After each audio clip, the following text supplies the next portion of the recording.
¿Estoy? Ahora ya. Ahora sí. Ah, Os ya está cuento, no grabando. quiero, ahora está grabando, sí. Os cuento que no creo que pase nada, pero yo sigo con algunos problemas de configuración con mi computador que no he conseguido resolver. Me van a ayudar esta tarde desde mesa de ayuda. Entonces, en principio, va a funcionar bien la clase, pero si hubiera algún problema que la sesión se cae, Scarlett, como yo tengo tu contacto, te voy a escribir un correo electrónico con el enlace nuevo. Si es que hubiera un problema, no creo que lo haya, ¿ya? ¿Me apañas, Scarlett? Ningún problema. Sí, ningún Gracias. problema. Bacán. Ya, ahora sí entonces.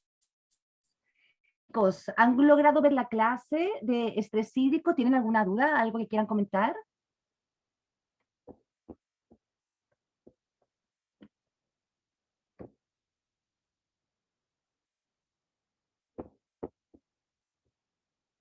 Parece que no, que estamos todavía al debe con las clases de la semana. Bueno, yo os recomiendo que cuando vengáis a la clase, aunque sea ver los PDF, porque ver el PDF es mucho más rápido que escuchar la grabación, ¿ya? Entonces, aunque sea ver el PDF, procurar echarle una miradita, ¿vale? Recordar que yo os ofrecí la posibilidad de cambiar la clase al segundo módulo para que en el primero vosotros podráis escuchar la grabación. Preferisteis no hacerlo, pero esa oferta sigue en pie, ¿ya? Para que podáis un poco mantener el ritmo. Bueno, si no tenéis dudas, lo que yo puedo hacer es presentarles la evaluación de esta semana. ¿Os parece bien? Sí, profe. Ya, bacán. Entonces, vamos a abrir la evaluación y voy a poner compartir pantalla. Aquí tenemos la evaluación. Eso es. Voy a poner compartir pantalla. Share. ¿Estáis viendo la pantalla, cierto? Una manita, una carita sonriente. Sí se ve. Eso, muy bien. Bueno, aquí tenéis el enunciado. Lo que veis es que se comparó el impacto del déficit hídrico en plantas de dos especies leñosas cultivadas en condiciones de jardín común, ¿ya?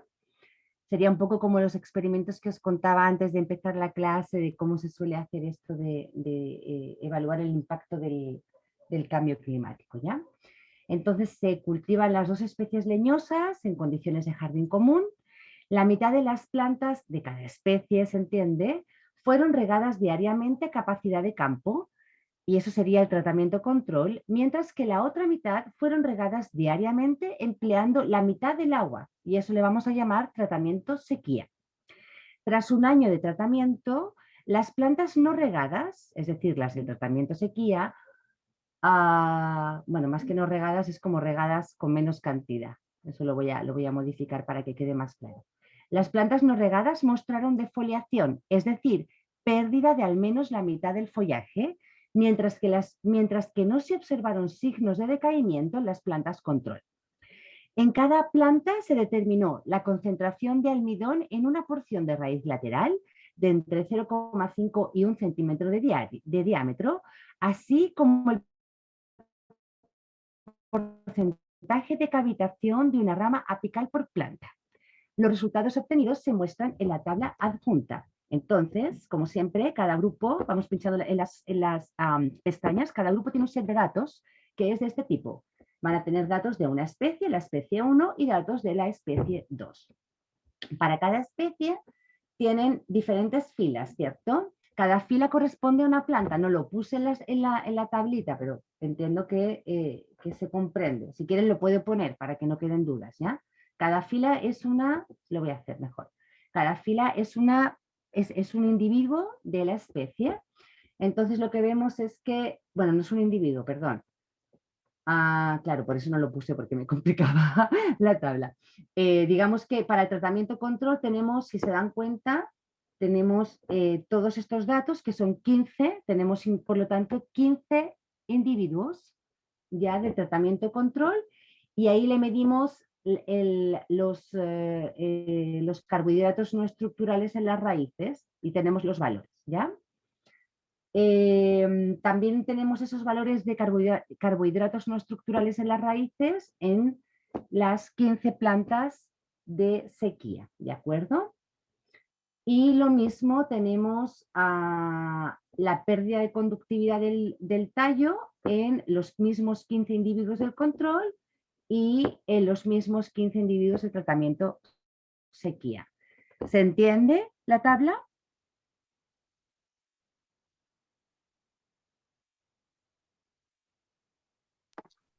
Sí. Vale. Veis que aquí yo le llamo pérdida de conductividad del tallo, porque es una manera de medir lo que es lo que aquí le llamé porcentaje de cavitación. En realidad es lo contrario. Si queréis lo puedo... no, es lo mismo. Pérdida de conductividad y porcentaje de cavitación son dos maneras de decir lo mismo, pero para que no tengáis problema, creo que lo voy a modificar para que no hayan como dudas. Porcentaje de cavitación o pérdida de conductividad, ¿vale? Así queda más clarito. Cuando le quite, le ponga el idioma correcto al teclado, obviamente. Si no, va a poner cualquier cosa. Ahí, ¿ya? Porcentaje de cavitación o pérdida de conductividad es lo mismo. Y aquí puse almidón. Ya. Y aquí vamos a ponerle NSC, no, vamos a ponerle almidón mejor. Aquí vamos a ponerle almidón para que sea exactamente lo mismo. Así, va a quedar mucho mejor, más clarito. Muy bien. Bueno, entonces tenemos estos datos para la especie 1 y para la especie 2 y con estos datos hay que responder 4 preguntas, ¿ya? La primera pregunta. ¿Qué especie está siendo afectada por la sequía por medio de agotamiento de reservas y cuál por fallo hidráulico? En la clase teórica yo os contaba que hay dos maneras por las cuales la sequía puede inducir muerte o decaimiento en las plantas. Una es porque, bueno, cuando hay falta de agua, vosotros ya sabéis que se puede producir unas burbujas de aire dentro del xilema y eso impide la conductividad del el agua a través de estos conductos xilemáticos, ¿ya? Eso es lo que llamamos embolia o cavitación. Y al haber embolia o cavitación, finalmente los tejidos se deshidratan y la planta muere. Pero también puede ocurrir que hayan plantas que cierren sus estomas para evitar la pérdida de agua. Y ahí lo que van a hacer es que, como no pueden sintetizar carbohidratos porque no pueden hacer fotosíntesis porque tienen los estomas cerrados, lo que pueden hacer en ese caso es utilizar sus reservas de almidón para abastecer el metabolismo. Recuerden que, ¿se acuerdan cuál era el carbohidrato de reserva en las plantas? ¿Alguien se acuerda?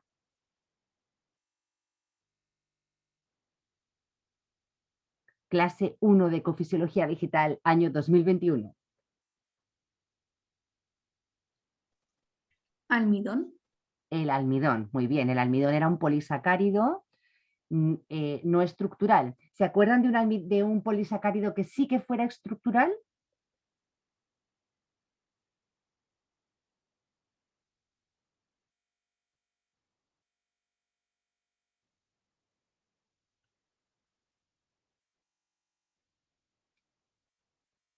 La celulosa, ¿ya? La celulosa es un polisacárido, pero es un polisacárido que tiene una función estructural, particularmente forma parte de las paredes celulares, ¿ya? Los carbohidratos no estructurales son los que están relacionados, son el combustible que mantiene el metabolismo y crecimiento celular, o sea, el metabolismo celular o el crecimiento de la planta, en definitiva, las funciones vitales, ¿ya? Y dentro de estos carbohidratos no estructurales, el carbohidrato que constituye las reservas es el almidón. Vale. Bueno, entonces, estas plantas que cierran los estomas empiezan a consumir sus carbohidratos de reserva, particularmente el almidón, y pueden funcionar, pero esos carbohidratos no son no son infinitos y llega un momento que se terminan y por lo tanto la planta ya no muere porque se deshidrató, sino que muere de hambre, ¿ya? Porque no puede comer, porque no hace fotosíntesis y se le agotaron las reservas, ¿de acuerdo? Entonces, esta es la pregunta que estamos haciendo aquí, es qué especie de las dos que tienen, la especie 1 o la especie 2, está siendo afectada por la sequía por medio de agotamiento de reservas y cuál por fallo hidráulico.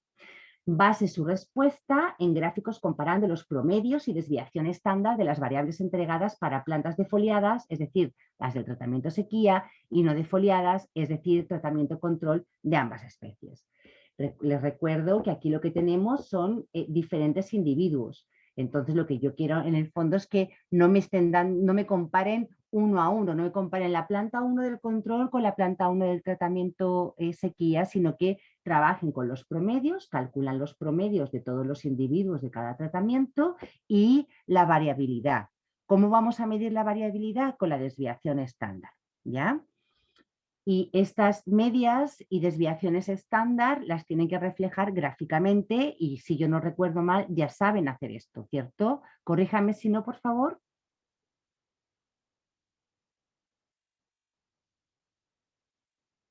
Sí, profe, ya sabemos hacerlo. Por lo Muy bien. menos deberíamos. Yo creo que sí, la verdad, pero a veces una se sorprende. No sé. Ya. Vale, entonces la idea es, tienen variables ahí, elijan qué variables son importantes, capaz que son todas, realicen unos gráficos que nos estén reflejando las tendencias promedio y la variabilidad de cada tratamiento y con esos gráficos tienen que responder a esta pregunta. ¿Qué especie se muere o está mostrando decaimiento por medio de agotamiento de reservas y cuál por fallo hidráulico?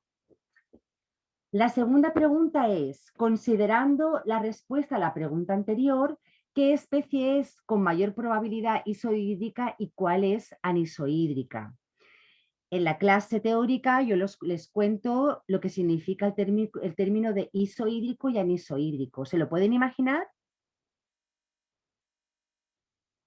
Así una tinta.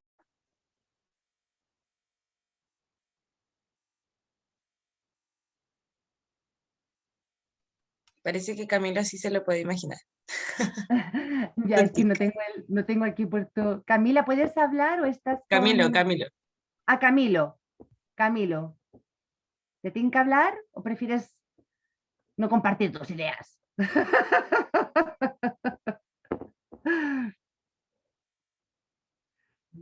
Pucha, Ya, en si no les... verdad estaba viendo el Power un poquito porque no vi la Muy clase, bien, esa es la pero idea. Dale. aquí tengo la diapositiva, que Dale, las pues. anisohídricas toleran el estrés hídrico y las isohídricas lo evitan. Ujú. Mira, más que eso, porque en realidad esa es la versión más simplificada que hay. En estricto rigor, isohídrico, y eso se aplica no solamente a plantas, sino a cualquier bicho, ¿ya? Isohídrico significa que su estatus hídrico siempre es igual. Eso significa iso significa igual, hídrico significa agua. Entonces, isohídrico es que siempre tiene la misma agua. ¿Cómo puede ocurrir esto? Evitando el estrés hídrico. ¿Entiendes la diferencia, Camilo? Sí, me queda súper claro. Bacán. Por lo tanto, Gracias. anisohídrico significará Que va cambiando su estatus hídrico, va exacto, fluctuando. y cambia su estatus hídrico dependiendo de la disponibilidad de agua, ¿de acuerdo? Entonces, normal, como la planta que pierde el estatus hídrico, o sea, que cambia su estatus hídrico, si todavía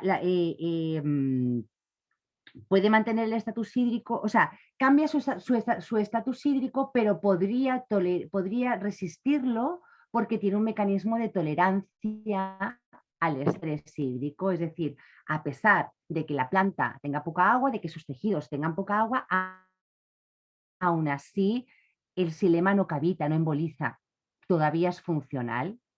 Y vosotros ya sabéis que hay una manera de medir eso, que es con el P50, porque eso lo vimos, si no recuerdo mal, en unas clases anteriores, ¿vale? Entonces aquí en la pregunta 2, la idea es que, revisa la clase por favor, es, con toda la información que tienen, plantear con qué probabilidad, o sea, plantear qué especie de la 1 o la 2 probablemente es isohídrica y cuál es anisohídrica. Y evidentemente para eso me tenéis que dar cierta justificación. ¿Qué justificación? La que viene de los datos y de los gráficos y de las respuestas anteriores. Es decir, siempre basaros un poco en lo que se ha respondido anteriormente, ¿vale? ¿Dudas hasta aquí?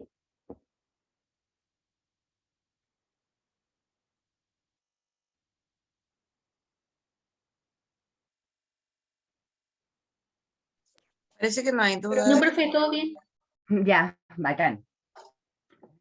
Yo quería Ya, y pasamos a la 3. Dame, dale. quería preguntarle por los gráficos, si con gráficos de línea está bien o tiene que ser algún tipo de gráfico específico. A ver, yo con gráfico de líneas se podría hacer, pero creo que va a ser más complicado para vosotros. Va a ser más complicado la interpretación. A mí la primera, y porque además, no sé, habría que pensárselo un poquito. Lo que yo pensaría un poco es, ya, vamos a ver una especie, la especie 1, y tenemos plantas con el tratamiento control y plantas con el tratamiento de sequía. Y lo que tenemos que hacer es comparar las variables fisiológicas entre una y otra.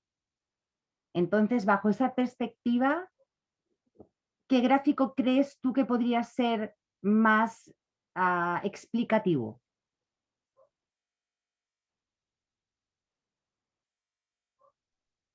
Es que igual me imagino uno con cada línea, o si no, podría ser uno con barras, donde se mostrara más.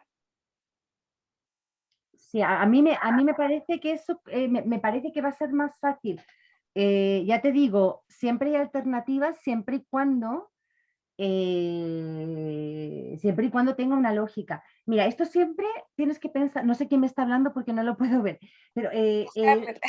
hola Scarlett, ya. Mira, esto siempre tienes que preguntarte, a ver, ¿qué es lo que tú quieres comparar en este caso? ¿Cuáles son tus grupos de comparación o cuál es tu variable explicativa que se dice en lenguaje estadístico? O sea, queremos ver el comportamiento de una con sequía y la control. Muy Eso bien, es- exacto. Muy bien, Scarlett. Entonces, lo que tenemos, por lo tanto, es que tenemos lo que se llama una variable categórica, porque tenemos dos categorías, ¿cierto? Que es tratamiento y control. Cuando eso es así, bueno, perdón, y esa que es tu variable explicativa es la que uno siempre pone en el eje de abscisas, es decir, en el eje X, ¿vale?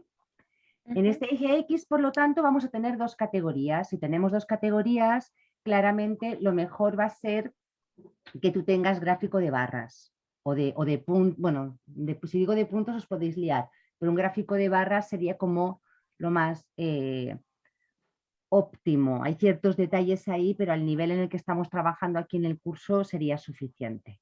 ¿Vale? Si tu variable en el eje X fuera una variable no categórica, sino que fuera una variable continua, entonces lo mejor sí que sería trabajar con un gráfico de líneas. Ah, ya, perfecto. Gracias, profe. ¿Sí? De nada. ¿Más dudas?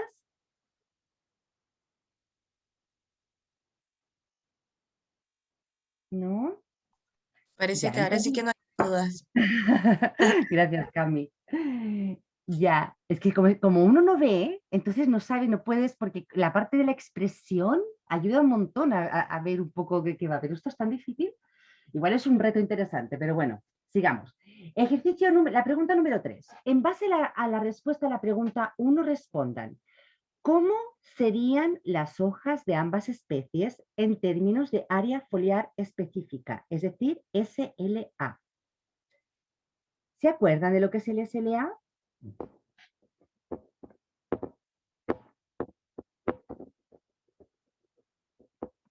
Lo vimos en la clase anterior, si yo no recuerdo mal.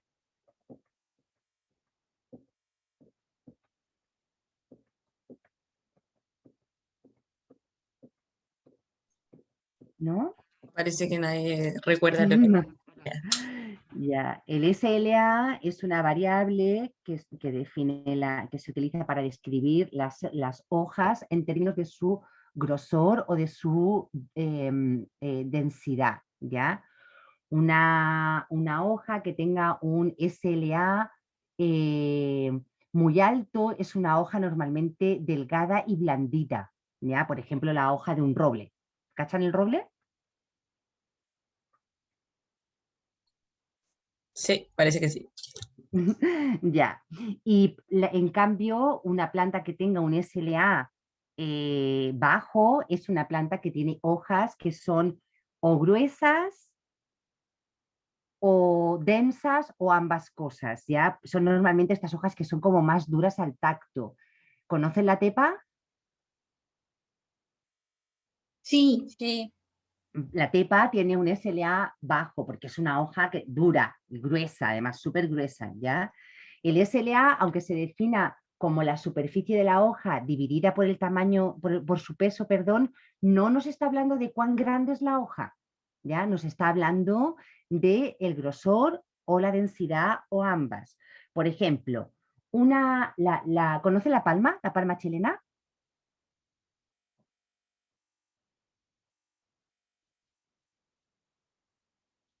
La palma chilena tiene una hoja gigante, es esta palmera típica de Chile, ¿cierto?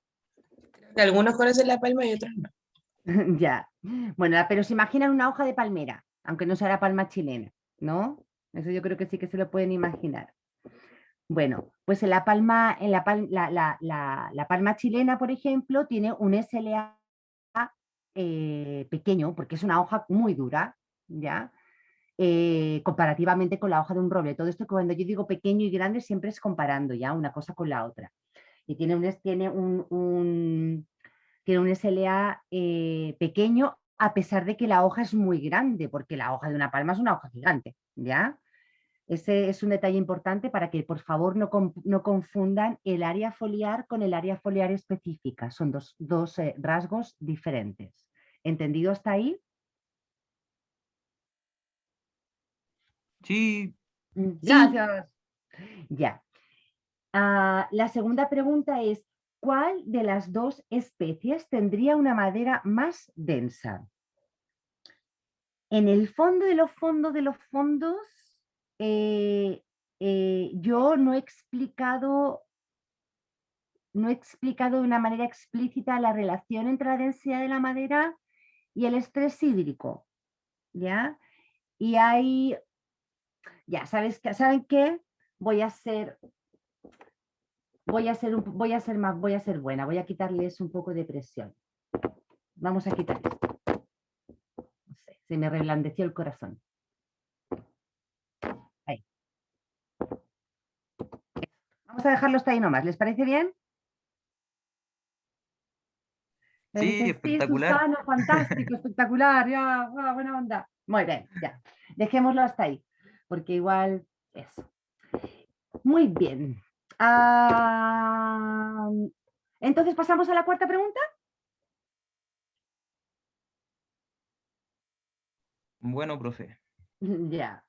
Cuarta pregunta. El centro-sur de Chile ha experimentado una secuencia ininterrumpida de años secos desde 2010 con déficits de lluvia promedio de 20 a 40%.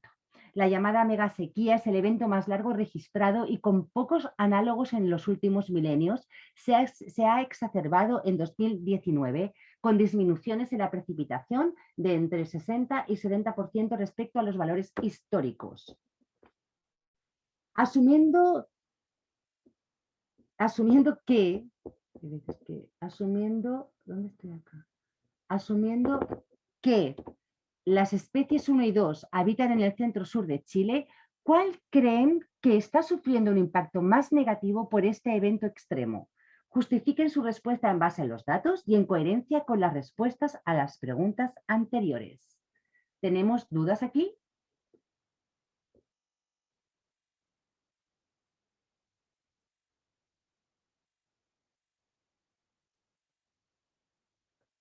Yo en la clase les cuento que, y esto es muy importante lo que voy a decir, porque es en general para eh, cualquier tipo de perturbación o de estrés. Lo importante no es tanto decir hay sequía o no hay sequía. Lo importante es decir cómo es la sequía, ¿ya? Y en este sentido yo les cuento en la clase cómo no es lo mismo tener una sequía de baja intensidad durante mucho tiempo que una sequía de alta intensidad durante poco tiempo. ¿Ya? Es lo mismo que cuando uno hace ejercicio, no es lo mismo hacer un ejercicio de estos anaeróbico durante poco tiempo que hacer un ejercicio aeróbico durante un periodo prolongado. No sé, los que hagan deporte igual pueden cachar que no tiene el mismo impacto en el cuerpo, por ejemplo. ¿Ya? Entonces, un poco esa es la clave de esta pregunta y me interesa un poco también para que ustedes lo tengan en cuenta en general cuando ya sean profesionales, ¿no? Que no es hablar de la sequía, no, la sequía o el fuego o lo que sea, no es importante en sí mismo, hay que definir el régimen de esta perturbación, ¿de acuerdo? ¿Entendido hasta acá? ¿Alguna duda Profe. antes de dejar la clase? A mí me quedó todo súper claro. ¿Alguien que tenga alguna duda? Porque a veces yo sé que no me explico tan bien. ¿Alguien que quiera que le repita alguna pregunta o algo así?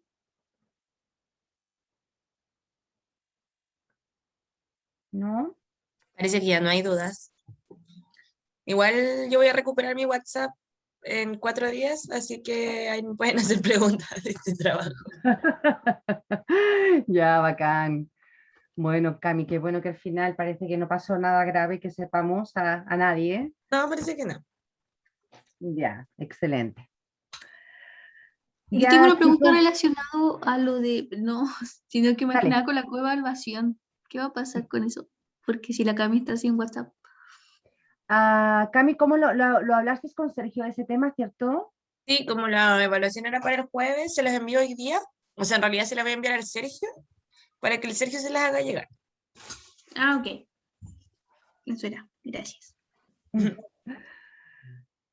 Bueno, chicos, si no hay más preguntas, dejamos la clase hasta aquí, ¿vale? ¿Profe, la entrega es para el martes o ahora se cambian todas para el jueves? No, para el martes, Ah, ya, martes. ya. ¿Ya? Listo.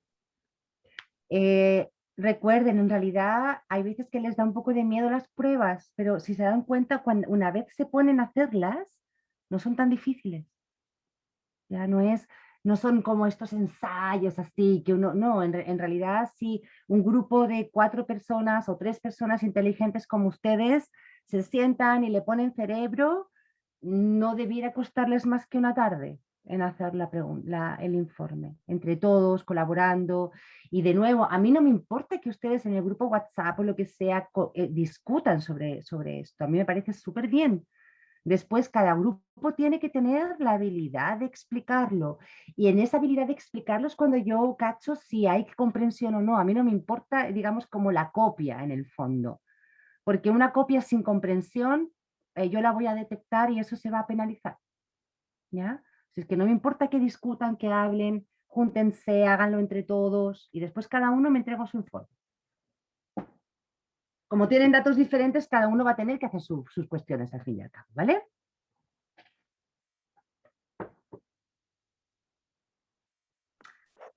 Bueno, profe. nos vemos. Un abrazo. Chao. Chao, profe, Chao, gracias. profe, que esté Chao. bien.